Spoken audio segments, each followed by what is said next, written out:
The workshop's secret mission, Operation Shiny. Pixel polished the new dashboard until his own metallic face reflected in the brass. He was sure they were headed for the moon. "The stars are waiting, Pippet," he beeped excitedly, tightening a screw on the thruster lever. Pippet wasn't listening. She was busy hiding a very suspicious piece of paper under the pilot's seat. It featured a drawing of Pixel with a leash around his neck and a large pile of shiny crackers in the corner. While reaching for a spare bolt, Pixel found a hidden compartment near the fuel tank. Inside wasn't rocket fuel, but jars of sparkling blueberry jam and a map that didn't point up to the sky but straight down into the earth. Pippet suddenly appeared, hopping onto Pixel's shoulder. She chirped a frantic, distracting song and shoved a handful of shiny, chrome-plated screws toward him as a gift. Pixel's sensors detected high levels of suspicious behavior.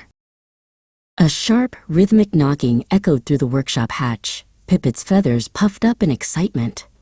She hopped to the door and pulled the lever, her tiny utility belt jingling with the movement. A large, stout pigeon, with a very professional-looking miniature briefcase, stepped into the light. This was Barnaby, and he didn't look like he was there for a friendly visit. He looked like he was on a deadline. Pippet and Barnaby immediately began a complex series of wing flaps and beak taps. It looked like a secret handshake, but it sounded like a coded message about Phase 2 and the Great Retrieval. Pixel approached them, extending a friendly metal hand to the newcomer. "Hello, are you the navigator for our trip to the stars?" Barnaby just stared at Pixel's hand and let out a low, judgmental coo. Pippet didn't waste any time. She hopped into the pilot's seat and pulled down a pair of tiny leather flight goggles.